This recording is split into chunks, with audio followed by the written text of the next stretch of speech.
I'm Tanner Johnson. And I'm Jack Dodgen. We're from the Eastside Church of Christ. Teen life can be difficult to navigate. New emotions, experiences, pressures, and challenges shape what we understand about our identity. It's almost like navigating a maze. Twists, turns, dead ends. The race can be both exhilarating and terrifying. At Through the Maze podcast, we believe Jesus is the way, the truth, and the life. When we put our trust in Him, we can navigate the maze and build our identity based on who He says we are. And in the end, find life and life to the fullest. Thank you for walking alongside us today.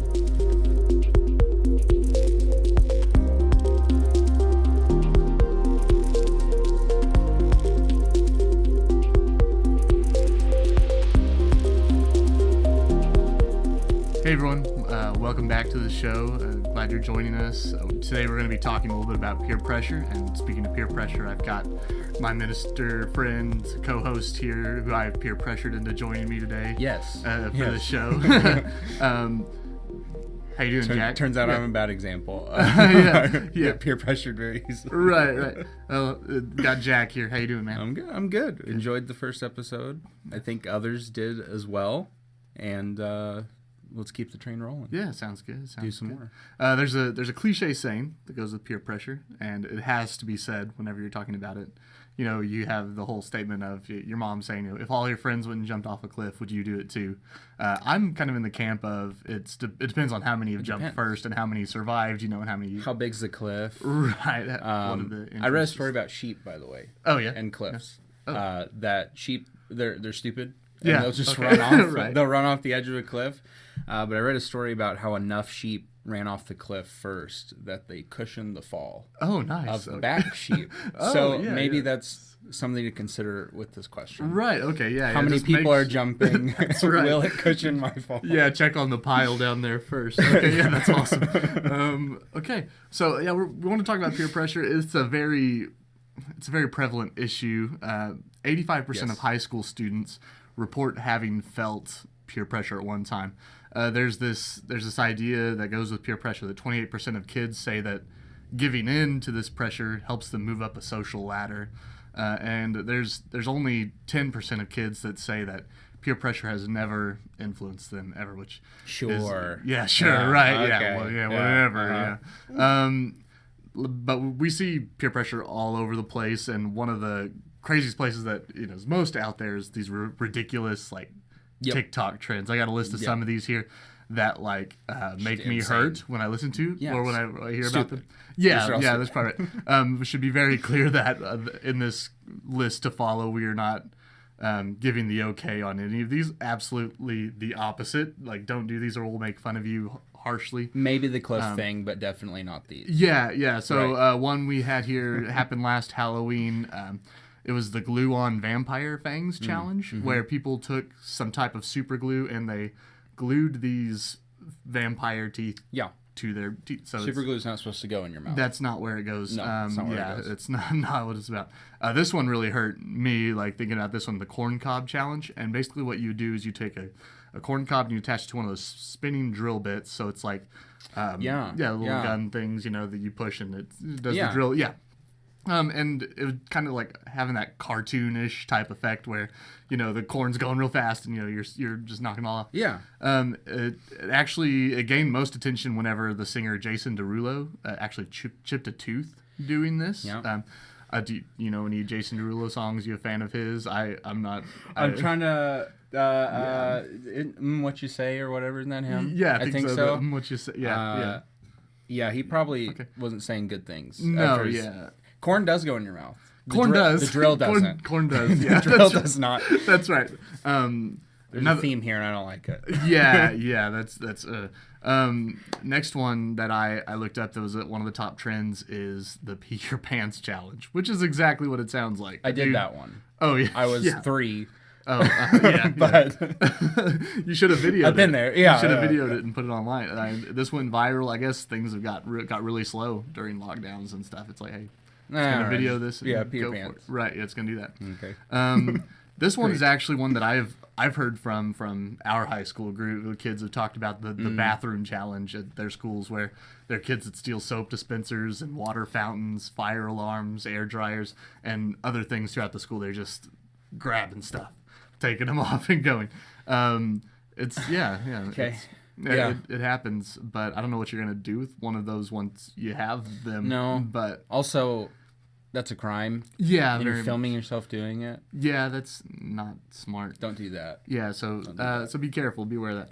Online challenges are nothing new. Like one that I remember I actually did this one was the ice bucket challenge. It was supposed to raise money for ALS, so we had a way of justifying doing that goofy thing, right? But do you have any funny, dumb peer pressure stories? Anything that you've been a part of? I'm not. Well, not off the top of my head. I don't have a problem saying if I was a part of those things, but not one that I can think of. Even the ice bucket challenge, I didn't get nominated. Didn't get nominated. I didn't get nominated, dude. so I didn't even get to participate. Yeah, I maybe am so far outside of the circle of cool that I wasn't peer pressured enough to even move up the social ladder. That's right. Yeah, you're like way down there on the. All right. Well, I'm gonna change my New Year's resolution. That's to be right. Cooler. Yeah. Let's start. We'll just start doing some of those trends and get there. Not the corn cob challenge. I veto that one. But I mean, I know one for me. Like this is actually pressure from siblings and people down.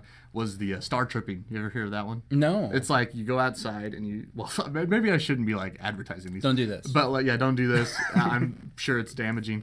But you look straight up at the stars at night and you spin around. I think you count to like 20 or something, and then somebody shines a flashlight at you, and then you just fall over. Like your body can't help it. You just trip over and you fall. I don't know if you've heard of that. I haven't, but now I recall similar peer pressure story. Okay. It involves spinning. But we were looking straight down and spinning and then jumping into a pool. Oh, yeah. And you can't tell which way is up when you do that. And it's terrifying for a minute. Don't do that either. Yeah, don't do that either. Yeah. I do remember doing that. That was not smart. Oh, man, yeah. But it's a big deal. It's kind of crazy the stuff you'll do when you get that push from people around you. And I know that some of this sounds like we're making a little bit light of peer pressure, which some of it, I don't know. But some of it's harmless. Some of it is has a potential to be extremely damaging, and we're going to talk a little bit about that. Right. There's been stories of kids that have died from some of these challenges that we're talking about. Like they just there's one that was really dangerous out there, like the blackout challenge, where they would make themselves pass out or something. There was a kid that had passed away from it, like that. So it can be very, very dangerous. But where our focus is going to lie for the rest of this episode is on some of maybe the more subtle version of peer pressures. It's not the peer pressure that's going viral, I guess, but there's normal, everyday decisions that are made based on the influences of others. Right? Yep. And I've got some statistics here that are pretty serious. You got 70% of teen smokers say that they started smoking due to peer pressure. Okay. About 33% or 1/3 of teenage boys feel pressure to engage in sexual activity, and that on the girls' side, it's about 23%, 1/4 of teen girls feel this pressure as well. Constantly talked about when I was in high school. All the other guy friends I was interacting with. Absolutely, so, and it almost became like something like your value was defined by what you. Yeah, it was crazy. It's crazy that pressure that's there. I'm sure it's only worse today. I don't know, but 40% of teens feel pressured to only post content online that makes them look good. Yeah, which I mean makes sense. I actually was kind of surprised that the number was that low.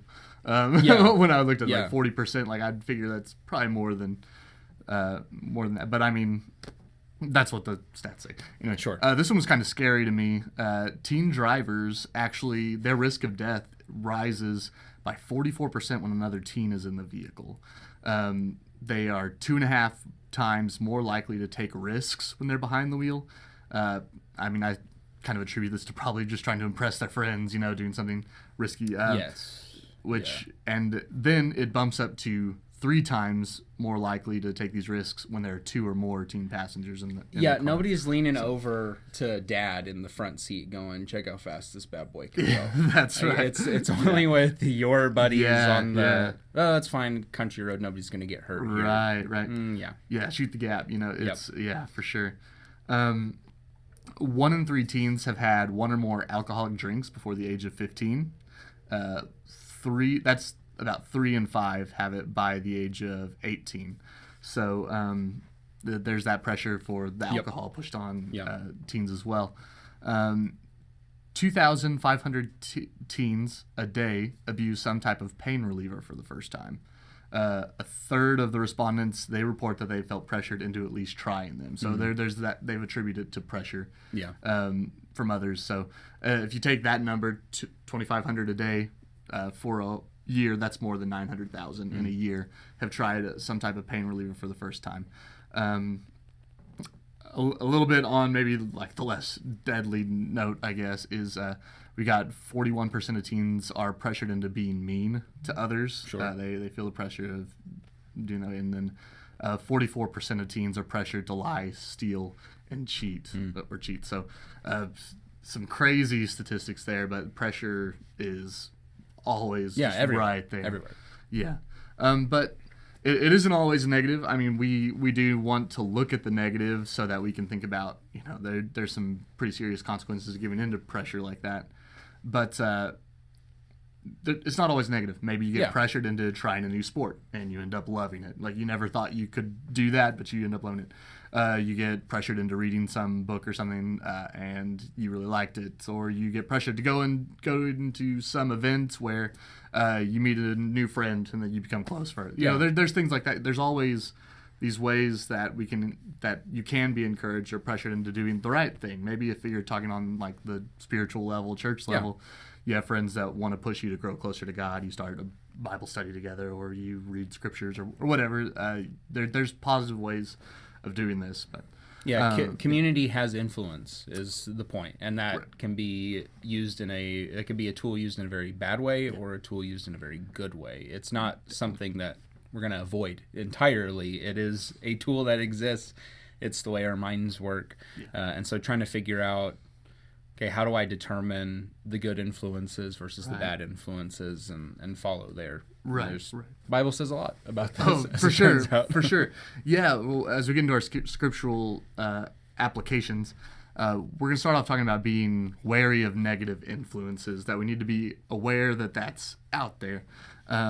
There's a lot of Proverbs on that. You get into Proverbs 13:20. It says, "Whoever walks with the wise becomes wise, but the companion of fools suffer harm." You get to Proverbs 22:24 and 25. It says, "Make no friendship with a man given to anger, nor go with a wrathful man, lest you learn his ways and entangle yourself in a snare." Then you get this third Proverbs we have here, Proverbs 16:28 says, "A perverse person stirs up conflict, and a gossip separates close friends." So you kind of have this picture of the Proverbs is the book we go to whenever we're thinking of wisdom, things that have been gained in life, but there's all these topics about be aware of who you're around, right? Be careful about those who are fools and those who get angry easy, those who are perverse and gossip, and just being careful about that. You start to pick up on people's actions and reactions to things, and when you're around that enough, then you go, well, this is how these people react to it, and you start reacting that way without even thinking about it, because that's what you're used to seeing and experiencing all the time. That's where that danger comes in, is peer pressure isn't even something you think about at all. It just happens. You are, this sentence has stuck with me for a long time. You're a product of your life's experiences. The people you're around, the stuff that you see, what you witness, what you hear, all of that shapes who you are, and you always have to be careful about what those influences are. Yeah, for sure. Like I've heard it said before, and I think it's all along the same lines of what you're saying. Like you become, or like you have the most crazy, the five closest people to you, that kind of makes up who you are, the way you see the world. Your five biggest influences, who you spend the most time with, they have like it greatly, impacts on the way you make decisions, who you let into your life and who you feel your life makes a big difference. But I wanted to get into the story about Jesus, and he has this interaction with Matthew, the tax collector, and this is almost used as an argument sometimes for talking about staying away from negative influences. Sure. Like there's Matthew, and there's Matthew the tax collector, and there are Pharisees and there are teachers that are questioning why Jesus is eating with sinners and people like that. When we look back at the Proverbs, I guess you can see that their concern is almost reasonable, because their Bible, that it said be aware of these poor influences. Yeah. And Jesus is able to kind of cut through a lot of that because of his vision and values, which we're going to discuss a little bit later. Yeah. But we often take the story as, we often take this story and some of the others where Jesus is spending time with the sinners and people like that we can justify spending time with whoever we want. At least we don't have to take their influence on us into account whenever we're thinking about it. Right. So I think there's some misconceptions about being judgmental when it comes to just evaluating someone's influence. We can't ignore, and we will talk about this in a moment. But we can't ignore this being the light in the world that asks us to go be a part of people who may have negative influence on us. The idea behind all of that is we should have, those 5 closest to us or that group that we're associated with. Christianity is supposed to cut through all of that stuff, transcend all of those things because of how it causes us to view ourselves and view other people and all of this. And when we're constantly given Christian influence with worship, with Bible study, with times of fellowship, then we can go into situations where they might be negative influences and cut through all of that and show them something better. Because Jesus gets to the end of that section talking about Matthew the tax collector, and he says, it's not the sick who need a doctor. It's not the healthy that need a doctor, but the sick, rather. And it's just kind of this idea that he sees it differently. He sees people differently than we see people, right? Like we talked about earlier that how teenagers will often, and I think adults as well, give in to peer pressure because it's going to raise their social status or something. Yes. So we almost see people as opportunities to raise our status or to get ahead or what do I need to do to progress or to be liked or to be included, things like that. When Jesus sees people in a different way than we often do. But Jesus doesn't really often speak very specifically on peer pressure, but we do have some thoughts that we can take from some of his teachings that are worthy of our attention on this topic, I think. Matthew chapter 16, verse 6, he'll say, it says, "Be careful," Jesus said to them, "be on your guard against the yeast of the Pharisees." And I thought this kind of goes in direct, not contradiction, but it's kind of a different way of looking at people at the same time, that if all that matters is acceptance of people and not judging people, period, that's it, Jesus probably would have referred to these men the same way as he would tax collectors, right? You would think maybe there's a little bit of a different standard. These men profess to be spiritual leaders, but they would also still be the sick in need of a doctor, wouldn't you think? Jesus is kind of saying to have awareness of influence. It's even more clear in another situation where Jesus is talking about another issue with the Pharisees and Sadducees, and he talks about from their heart come these evil thoughts like murder, adultery, sexual immorality, theft, false testimony, slander. He acknowledges that there are things that reside in the heart that we need to be aware of, that it comes from people. We need to be aware of that influence that's out there.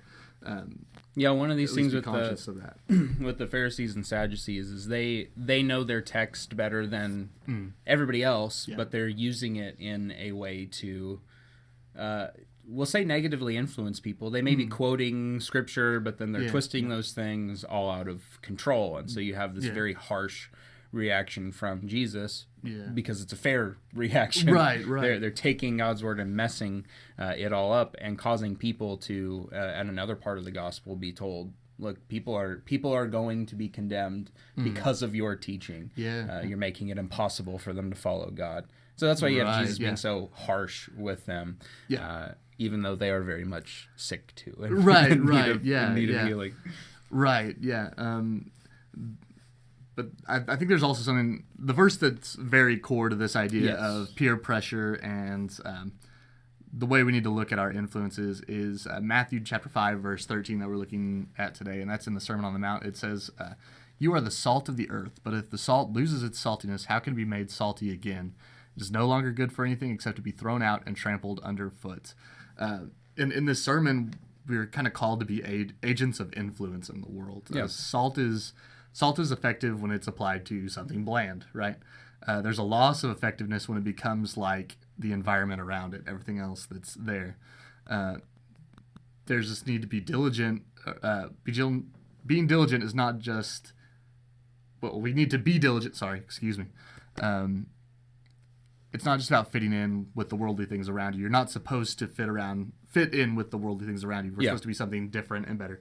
And that's the contrast between the two groups here. Beware the yeast of the Pharisees, which the whole point of yeast is it infiltrates the dough that it's in and causes certain things to function a certain way. Paul makes the same. Paul has the same illustration in 1 Corinthians where he says you can't let this sinful behavior keep going because a little yeast leavens the whole lump of bread here. So you have to be careful about that influence. And then you have Jesus on the other hand saying, take God's word, that's the good part, actually live those things out, and you go be this salt, this yeast, this influence out in the world around you. Yeah. Right, yeah. So instead of like going out and stealing because others are stealing, lying because others are lying, stay away from that. But being different brings strength to our testimony about Jesus. Like we are able to be a light, or we're able to be salt. We're able to make a difference because we don't look like everything else. Yeah, it's not just everybody else is lying, so don't lie. Well, it's okay, don't lie, but tell the truth. Right. And show people that truth is better. That's what being an influence looks like. It's not doing the bad things. It's also doing the good things that you've been asked to do. Absolutely. And so now I want to look a little bit at being a positive influence. We want to look at some scriptures there too, because like you said, it's not enough to just not avoid the bad. Avoid the bad. We need to practice the good. Yes. So we wanted to look into that and look at some scriptures that go along with that. So again in Proverbs 12:26, the righteous choose their friends carefully, but the way of the wicked leads them astray. Pointing out those people that you look to in your life to have the most influence on you. Okay? You have to intentionally choose good influences. Don't just go with, well, these people happen to be around me. Yeah. Okay. Well, think about it a little more. Right. What do they do? What do they say? What do they think? What's their background? Yeah. Consider all of that when you get into choosing friends. Hebrews 10, 24 and 25 give us this encouragement to stir up one another to love and good works. Surrounding ourselves with Christians should hopefully cause us to be encouraged when we come together to go, all right, now I'm going back out into potential bad influence. Right. Who am I supposed to be? Yeah. I know that something that I talk to our youth group about a lot is that this is kind of our place to practice this stuff, to get out and be different. Like when we come together, it should look differently than the rest of the world around us. It should be an escape from some of those pressures for a time whenever we come together as a youth group or as a church. Like we escape those pressures for a little bit, but we also stir each other up to let's go out into the community and do something good. And so I try to put that out there a lot, just to kind of say, we need to consider this we are supposed to be different, and let's go for it. We have a lot of the Christian teaching and tradition is built around this call to community and the influence to encourage each other to the love and good works. Yeah. It's not taking these positive relationships for granted and just letting them go away, saying like I'd rather go and spend time with people that are going to increase my social status, but I'm going to really dive into these positive relationships. And that brings us back to that Matthew 5 passage of immediately following the salt influence. It's not a different idea. It's a similar illustration to further drive home the point. Right. You're the light of the world. A town built on a hill cannot be hidden. Neither do people light a lamp and put it under a bowl. Instead, they put it on its stand, and it gives light to everyone in the house. In the same way, let your light shine before others, that they may see your good deeds and glorify your Father in heaven. If you go immediately over to Matthew 6, then you have this giving, praying, and fasting discussion, and you have Jesus saying, they do it to be seen by others. They have the reward here, but you go do these things in secret. Okay, well, but what about this passage I just read? It says, let others see your good deeds. Yeah. It's all about, what are we trying to do? Their giving, praying, and fasting was the social status. That's what it was all about. Jesus is saying, look, you live for God, you reflect Him in the things that you're doing. Oh, yeah. Don't just avoid the bad things, practice the good things, be that influence so that you can show them this beacon of hope, that you are a part of something better than what this world has to offer, that Jesus is the light, and that you want them to join and be a part of all of that. Right. It's kind of this choice to follow Jesus's way, not for this raising social status, but because it's right. At its very core, it's what the world needs. Yes. It's what we're supposed to take out as we go, right? So we had some of our spiritual applications, and I wanted to add a little bit of a practical application as well. Some things that I've looked up from different sources as far as like psychology recommendations, different journals, things like that, as well as paired with some scripture things here. But it should all go together. It's cohesive, right? Yes. Most critical when it comes to dealing with peer pressure is deciding before you leave your house, what are your values and standards? Like before you even go anywhere, like what are your standards? What are your values? Problems with peer pressure, I think both positive and negative, is that our decision making just kind of defaults to what everyone else thinks we should do. Yeah. It's kind of not that you were always in control, period, but it's kind of a surrendering of like, I'm going to do what I know I should do. If you don't determine who you are, then other people will determine that for you.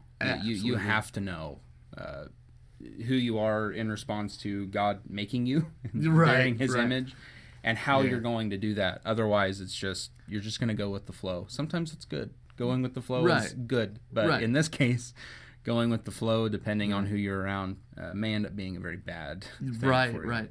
And I mean, even like having your standards and your values established, and then being open to maybe seeing a little bit of what's going on as far as like maybe somebody's trying to push you in a positive direction, you don't realize it. It's kind of being aware and open to that, but knowing where you stand. It's really hard to stand up for those values when you haven't really established what they are. In Deuteronomy chapter 6 verse 4 through 9, God has kind of said what to do. He's given this instruction. He says, "Hear, O Israel, the Lord our God, the Lord is one. Love the Lord your God with all your heart, with all your soul, with all your strength. These commandments that I give you today are to be on your hearts. Impress them on your children. Talk about them when you sit at home and when you walk along the road, when you lie down and when you get up. Tie them as symbols on your hands and bind them on your foreheads. Write them on the door frames of your houses and on your gates."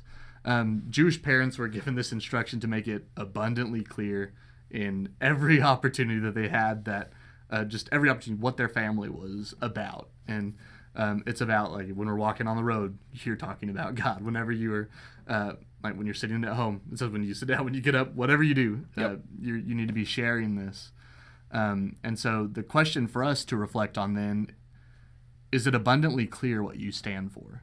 Like, have you, I know that there's this general idea where we say like, well, we love Jesus. And once again, that's a great, fantastic. That's wonderful. What does that mean? Yeah, right. It's like when we were talking about goal setting, like it's very vague, and then bring it down. Yes.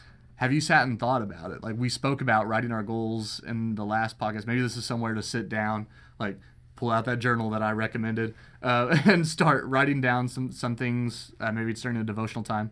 Just write down some value statements. Things that are very practical, very like you experience it, or it's something that people tempt you with maybe on a daily basis. Yeah. Like write down, I don't steal, I don't bully people, I don't cheat, I am kind, I encourage people, I work hard. Write those things down and like make it to where like someone questions where you stand, you're able to say, this is where I stand because I thought about it and I've decided this is what I'm all about. It might even be good to add, I don't cheat because God has not made me to take those things. I encourage people because God has made me to be an encourager. Nice, One of the things that I was pressured into I say pressured. There was a guy in one of my classes at high school that asked me twice, hey, you want to go just do drugs after school? I think. Asked me twice. Don't know why. We just sat together, and so he asked, and I said, no, that's not something I do. And he said, hey, whatever. If you change your mind, come join me. He didn't care. Yeah. Pretty chill. Yeah, it was perfectly fine to go with the flow on that. But in talking to a minister friend, he said, you missed an opportunity to say, why? Yeah. Why? And I wasn't thinking about why. I just, well, Christians don't do that. But he never heard me say that. Yeah, yeah. Maybe I just don't do drugs because I don't feel like it. Or I have stuff going on that day, and so I can't join him and all that. Yeah. I had an opportunity to let him know, no, Jesus, because of what Jesus has done, I can't do these things. This is not who I am. And also, he doesn't want you doing those things. He's got better in store for you. So add that. Yeah. Keep this list, these value statements, and why you have that value. Right, It's remembering your why, right? Like remembering why you do things. Very solidly grounded. That's awesome. Another bit of advice, something to go with is make sure you set your boundaries and teens might shut off whenever I say this, but also respect your parents' boundaries that they set for you. Yes. I know that we kind of give a negative connotation to boundaries a lot of times. We think that they're restrictive and they're just not letting me have fun and live my life. Or like I'm choosing not to have fun and live my life. What's going on here? Yeah. Right. So I just think we kind of have this negative idea of boundaries when they're really put up for a reason. Boundaries are keeping you from consequences. They aren't holding good things away from you. Within the boundaries, there are good things, and unfortunately, we don't always understand that until we go beyond the fence and realize, it's actually dangerous out here in the wilderness. There's trouble here. Go back in. Learn from that first. I say that knowing full well you might learn that hard lesson. Right. I mean, that's why they draw lines on the roads and highways. So you don't, we're not just driving on this one. They're keeping me from the good part of the road. That's right. Yeah. Like all the potholes are on this side, right? But hey, Dad, watch how fast this car goes on the other lane. That's right. And I also talk about boundaries as far as like someone trying to escape some of this peer pressure. I would think that parents, for the most part, would definitely rather you make them an excuse than for you to do something that's going to take your life in a bad direction. Yeah. They absolutely blame them. Say like, I can't do this. I mean, obviously we want to be able to say like, I don't do this because I am firmly rooted in Christ, or like I know Christ wouldn't want that. But you can also say like, hey, my parents told me not to. Like if you're not courageous enough to, maybe it's some. Put it on them. Your parents probably went there. They probably went beyond where they were supposed to and learned the hard lesson. So don't say, well, my parents did this. Yeah. Right. So don't repeat the same mistake. Right. Learn from the mistake. And be better. Yeah. Most parents could probably write their own book of Proverbs with some stuff that has gone on in their lives. So another thing to think about, and this kind of goes with all of it, is to game plan for pressure. Okay, be thinking that peer pressure is on the horizon. Maybe you've felt it many times already. You've gone throughout your week, and you're going to come in contact with that person that's going to ask you to do something you shouldn't do. Plan for that pressure. Like a good way to make an example of this is that basketball players, they practice being under intense pressure before they ever play the game, right? Like they'll practice in-game situations where it's like one team's going to be set up and they're 5 points down. They have a minute left on the clock, and they're trying to simulate this pressure of the in-game like seriousness. And there's this expectation that they might have to deal with this pressure situation when it really counts. They understand this is the play when the pressure's on. This is how I'm going to feel. Maybe this is what the team's going to try to accomplish. This is my role. This is where I run. This is what I do. The team is not thrusted into a high pressure situation without thinking it over first. At least the successful ones, I guess. Right. But we're typically aware of the people in our lives that are going to try to put pressure on us. It's not going to be I guess maybe you had a situation where it was a random kid that you sat by, but it's not always going to be that random kid in the hallway that comes up to you and says, hey, steal this paper towel dispenser. It's going to be that person that you have some type of relationship with. You've had conversations before. And that's why there's pressure. It's because, like, I know this guy. Like, I have to walk by this guy every day in school. I have to, but make a strategy for how you're going to talk to them or how you are going to avoid them if you can't handle that kind of pressure. Maybe be thinking about what excuses can I make to avoid giving in to this. Think about who is a trusted friend that I can ask to come with me that can support me. There's strength in numbers. Yeah. Fight bad peer pressure with good peer pressure. Be that person for someone else. Like flip that there. Be someone else's support system. Help them say no. Be thinking along those lines. give yourself permission to avoid people or situations that don't feel right. We can really struggle with that, to say like, oh, I shouldn't avoid them. That's being judgmental and awful and stuff. But as you said before, like, it's important to assess your risks of what's going to happen with somebody. Another bit, if you feel stuck, ask a parent, trusted adult, mentor for advice or help. Don't feel like you're alone in it. Like, if you feel like it's just every single day this guy's hounding me, or like this person's just won't stop, talk to somebody about it. Talk to somebody you trust. Even if it's just venting for a little while, if it's an unavoidable pressure, just vent about it with somebody. Get somebody that can encourage you to do the right thing. Another thing to maybe think about is to be informed about what giving into behaviors like this might do to you.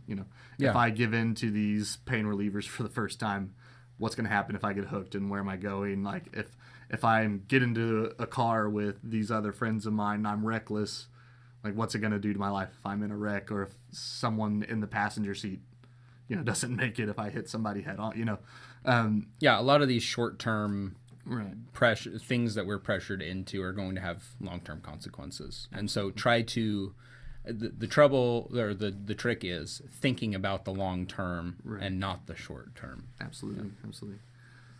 So as followers of Jesus, we are given a challenge and a responsibility to be salt of the earth and a light of the world. And it's not always easy.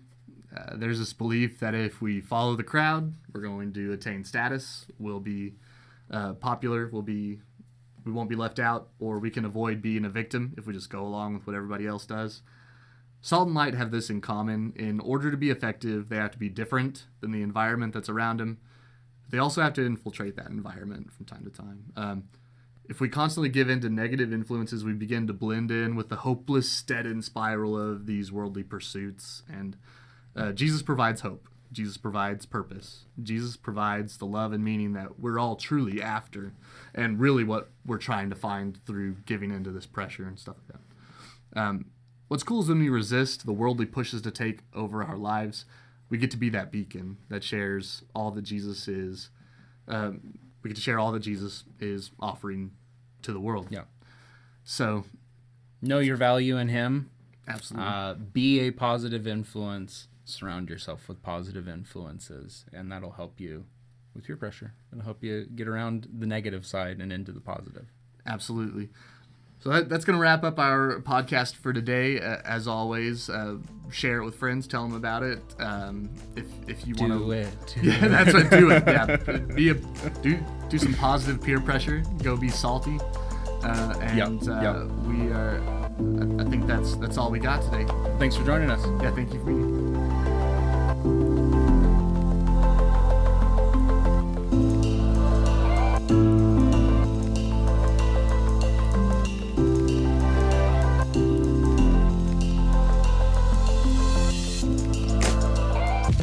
Thank you for joining us on the Through the Maze podcast. This is the part where we navigate teen life together. Subscribe and like this podcast, share it with friends, leave a comment about your experience dealing with the issues we talked about. We don't pretend to have all the answers. We'd love to see you share what has worked for you and what hasn't worked. What are your stories about dealing with today's topic? It's also an opportunity to share a word of encouragement as we try to understand where Christ is leading us as we navigate through the maze.